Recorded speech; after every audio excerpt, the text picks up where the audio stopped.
ou de fouet. Cela ressemble à des temps qu'on croyait révolus. Au Soudan aussi, on assiste à des crimes qui paraissent impensables à notre époque. Après 4 ans de guerre civile dans la province du Darfour, 200 000 morts et plus de 2 millions de déplacés, la communauté internationale semble enfin perdre patience avec le régime de Khartoum. Pour les États-Unis, il s'agit du premier génocide de ce siècle. L'Union européenne envisage des sanctions et dans son dernier rapport, le Conseil des droits de l'homme de l'ONU accuse le gouvernement soudanais d'avoir orchestré la catastrophe. Mais loin de se laisser impressionner, Khartoum refuse toujours l'envoi de casques bleus dans la région. Et pourtant, sans renfort, les 7000 soldats de l'Union africaine déployés au Darfour ne peuvent plus faire grand-chose d'autre que compter les morts. Nos reporters, Alain Chabot et Wissam Sharaf, font partie des rares journalistes à avoir été témoins de leur impuissance.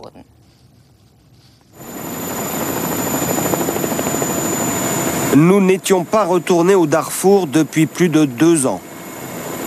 À l'époque, des centaines de milliers de personnes fuyaient encore leur village, chassés par les massacres. Aujourd'hui, l'insécurité reste omniprésente.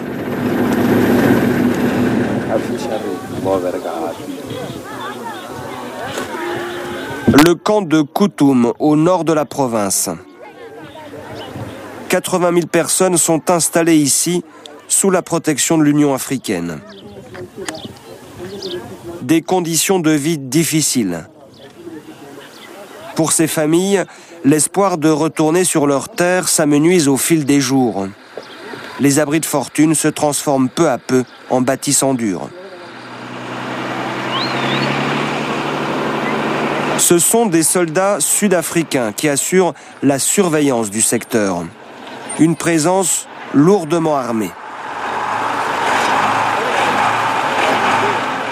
Milices gouvernementales et rebelles ne sont pas loin.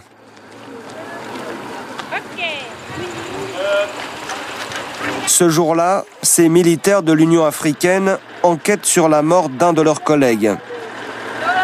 Où était la voiture du gars de l'Union africaine sur laquelle ils ont tiré? Ce n'est pas là. C'est où? C'est là-bas. Tu sais où c'est? Conséquence de ce meurtre, les opérations de l'Union africaine dans le camp sont suspendues jusqu'à nouvel ordre.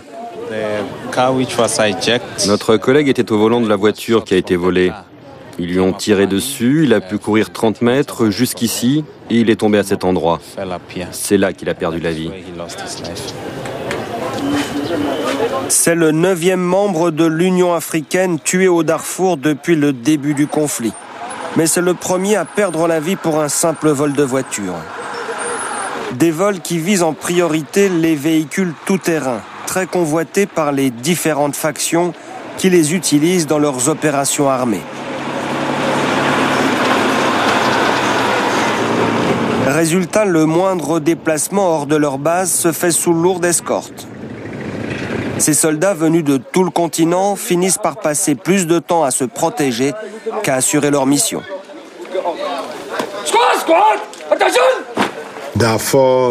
Le Darfour est un très vaste territoire.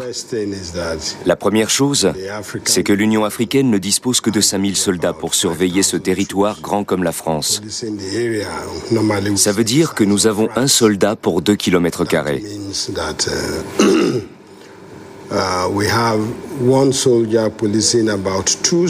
Même en situation de police normale, si vous n'avez pas assez d'hommes sur le terrain, alors vous avez une croissance de la criminalité.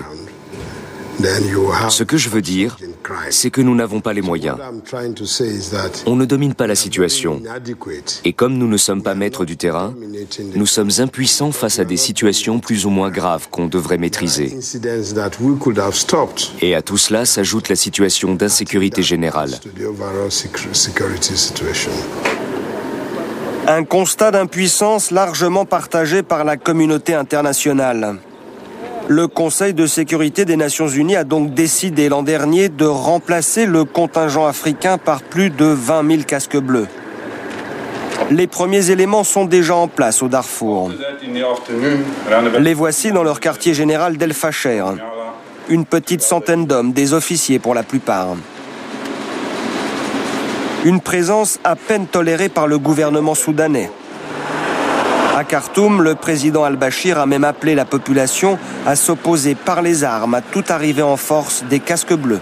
Le Soudan a refusé cela et a proposé une autre solution. Je pense que nous n'en sommes plus au stade d'une entrée en force des casques bleus. Mais bien sûr, si ça devait arriver, il y aurait une vive réaction de la part de nos citoyens qui sont tous prêts. Il suffit de voir ce qui se passe en Afghanistan ou en Irak. Face à cette menace à peine voilée, l'ONU a dû faire marche arrière au profit d'une opération conjointe avec l'Union africaine. C'est ce qu'est venu expliquer à ces chefs de tribus du Darfour le Suédois Jan Eliasson, l'envoyé spécial du secrétaire général des Nations Unies. Je suis très inquiet. Il se peut qu'on soit en train de faire fausse route en ce moment, et alors on aura un nouveau désastre, un immense désastre qui se profile encore pour la population. Un discours accueilli avec scepticisme par cette assemblée constituée de chefs de tribus africaines et arabes, triés sur le volet par les autorités. Eux attendent surtout des indemnités pour les dommages de guerre. Quant aux racines du conflit, ils ont leur propre explication.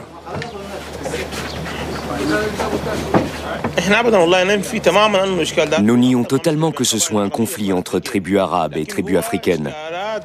C'est plutôt un problème né au Darfour en raison de l'absence de l'État, à cause du chômage, surtout parmi les jeunes, et en raison de l'insuffisance des services de santé et d'éducation. Enfin, quand la guerre a éclaté entre le gouvernement et les mouvements rebelles, le gouvernement a eu recours à certaines tribus pour l'aider à éteindre la révolte. Ces tribus, on les a appelées les Janjaweed. Mais ensuite, toutes les tribus ont participé aux côtés du gouvernement à la lutte contre la rébellion.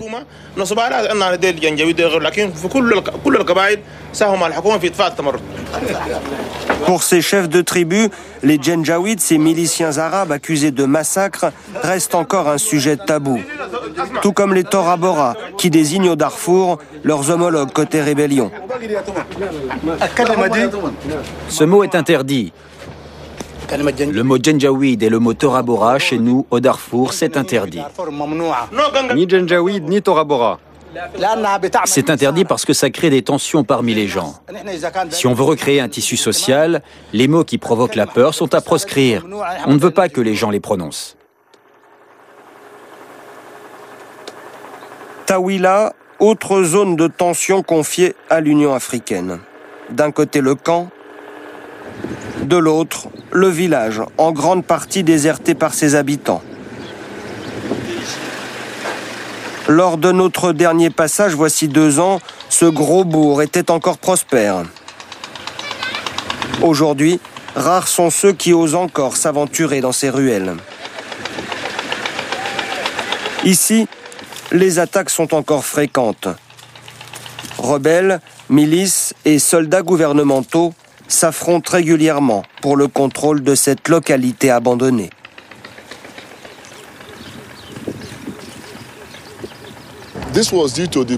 C'est à cause de la dernière attaque contre le village. C'est à ce moment-là que la plupart des gens sont partis. Et ils sont où maintenant ? La plupart sont au camp de réfugiés de Zamzam, loin d'ici. Très peu sont au camp Rwanda, ici, à Tawila. Ils ne peuvent pas rentrer ? Si la paix se réinstalle, je pense qu'ils reviendront. C'est encore dangereux dans le village ? On ne sait jamais. Le village est désert, mais le camp voisin accueille 55 000 réfugiés. Notre inspecteur de police fait partie d'un groupe d'une 40aine de policiers, des hommes et des femmes affectés ici par l'Union africaine. Ils ont en charge la sécurité du camp. Ce jour-là, ils mènent l'enquête dans une affaire de viol. On va voir dans cette maison s'ils savent où elle habite. Dans ce camp, les agressions sexuelles constituent la préoccupation majeure. Les victimes qui osent porter plainte sont très rares. Ici, le viol reste une arme de guerre. Zara a tout juste 15 ans. Son histoire est celle de milliers d'adolescentes et de femmes au Darfour.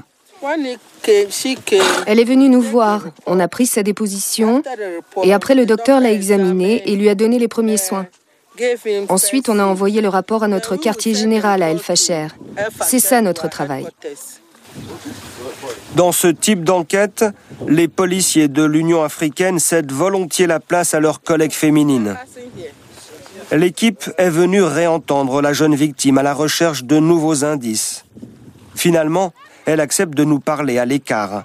Zara, membre d'une tribu africaine, ose à peine désigner ses agresseurs. Des Arabes sont venus.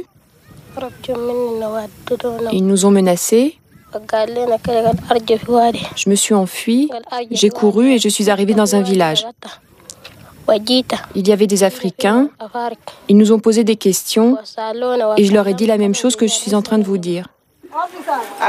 Un peu plus loin vit une autre victime, une femme qui souffre d'un traumatisme crânien. Ce sont ses agresseurs qui l'ont frappée, d'après ce qu'elle dit. Ça va? Vous êtes sûr que ça va? Pas de problème? Cette femme a été sévèrement battue pour avoir protégé sa fille de 18 ans lors d'une tentative de viol. Cette fois, les auteurs présumés sont suspectés d'appartenir à un groupe de rebelles. Des informations précieuses pour l'enquête. Là encore, c'est l'expérience de ces femmes policiers qui fait la différence.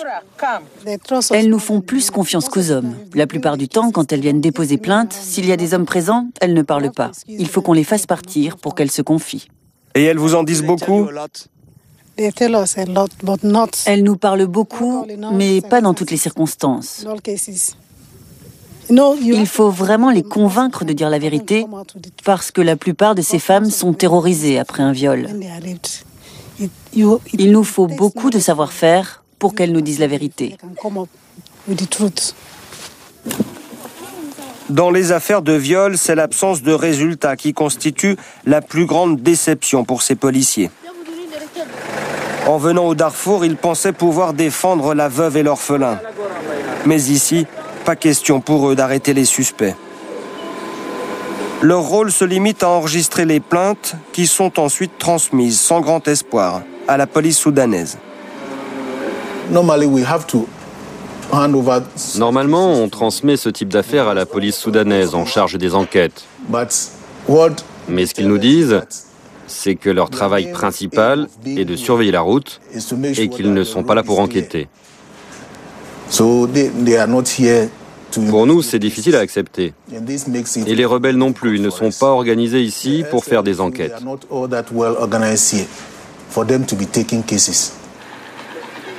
Au Darfour, les auteurs de viols sont rarement traduits en justice. Pour limiter les risques, les femmes partent en groupe chercher le bois et le fourrage. C'est lors de ces sorties à l'extérieur des camps qu'elles sont fréquemment agressées.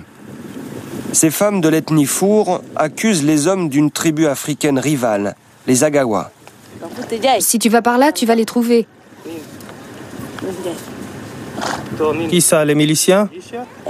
Non, les Agawa. C'est eux qui vous frappent à chaque fois? Oui, ils nous arrêtent et ils nous frappent.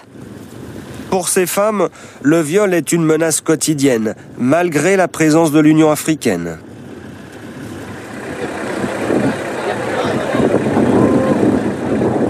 Sur les 6 millions d'habitants que compte le Darfour, plus d'un tiers vit aujourd'hui dans les camps. Après 4 ans de conflit, la situation humanitaire s'est peu à peu améliorée. La mortalité et la malnutrition sont en régression. Mais la survie de ces populations reste à la merci du moindre regain de violence. Ce jour-là, à Taouila, une organisation humanitaire est venue assurer la distribution de couvertures. Un événement exceptionnel dans ce camp privé d'assistance depuis le départ des ONG, voici plusieurs mois, en raison de l'insécurité. Pour nous, c'est aussi l'une des rares occasions où nous pouvons interviewer les réfugiés dont l'accès est soigneusement filtré par les autorités. Ici, à Taouila, au Rwanda, les gens vont très mal. On leur donne très peu de pain. Ça ne leur suffit pas. Chacun reçoit une ration de 9,5 kg. C'est pas suffisant. Il faut plus d'organisations humanitaires. En plus, on n'a plus accès aux médicaments. Il n'y a pas d'ONG qui s'occupe de la santé. Les enfants meurent de diarrhée. Au cours des 2 derniers mois, 53 enfants sont morts à cause de la diarrhée. 53 enfants morts et 15 femmes décédées en couche. Triste bilan. La présence des soldats rwandais de l'Union africaine qui montent la garde aux abords du camp rassure quand même les réfugiés.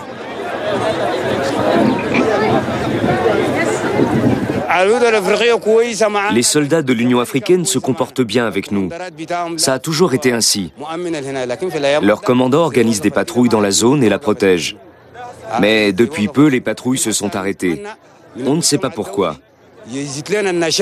Nous attendons de la communauté internationale qu'elle augmente son aide pour que l'Union africaine puisse sécuriser cette région, afin qu'il y ait la paix et que les gens soient tranquilles.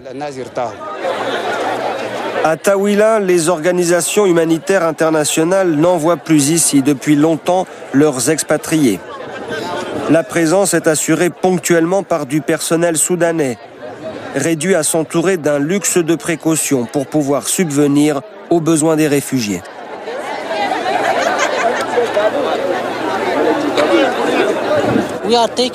On préfère utiliser des véhicules banalisés pour éviter les vols. On a des voitures à nous, mais on ne peut pas les utiliser. Si on se rend à Taouila avec des voitures de l'ONG, on est sûr de se faire attaquer. Alors on préfère louer des véhicules. Et de la même façon, on renonce à embarquer des moyens de communication parce qu'on sait qu'ils essaieraient de nous les voler. Cette insécurité permanente est devenue le problème numéro 1 des ONG, obligées d'abandonner les campagnes pour se replier dans les villes. Certaines ont même été directement prises pour cible. C'est le cas d'Action contre la faim, une organisation humanitaire française attaquée récemment dans le sud du Darfour.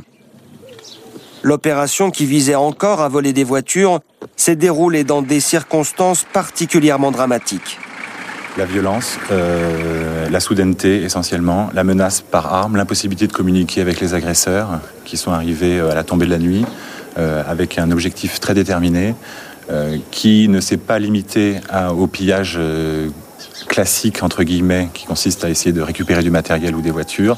Ils ont été un peu plus loin en parfois frappant, simulant des exécutions, et il y a eu un viol durant cette attaque ce soir-là. Cyril, le psychologue d'ACF, est venu spécialement de Paris pour remonter le moral des équipes du Darfour.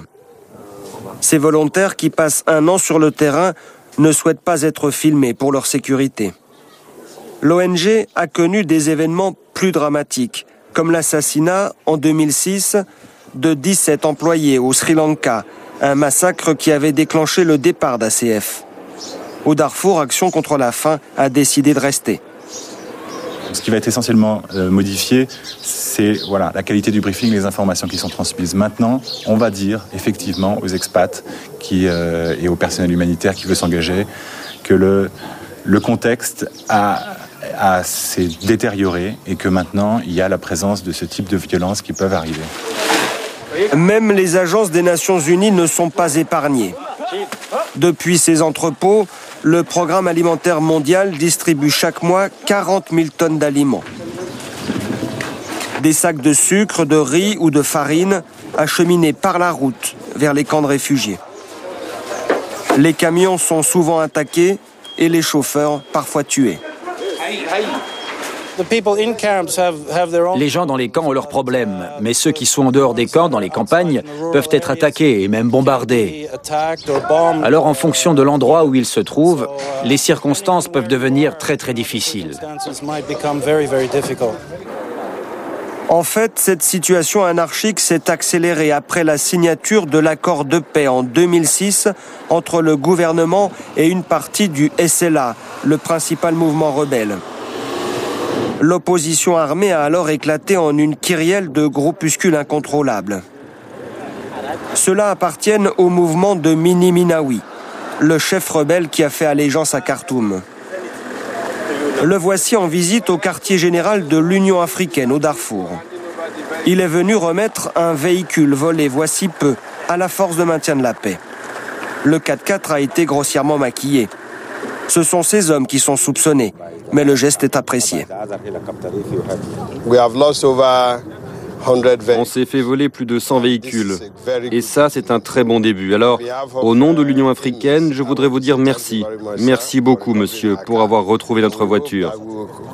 Et on espère que ces 100 véhicules disparus, on va tous les retrouver. On espère que vous en retrouverez d'autres pour nous. Merci, merci, monsieur. Visionnaire pour les uns, opportuniste pour les autres, Mini Minawi a su faire son chemin. Son ralliement lui a valu le poste de conseiller spécial du président. Mais il s'autorise quand même à critiquer le NCP, le parti islamiste au pouvoir à Khartoum.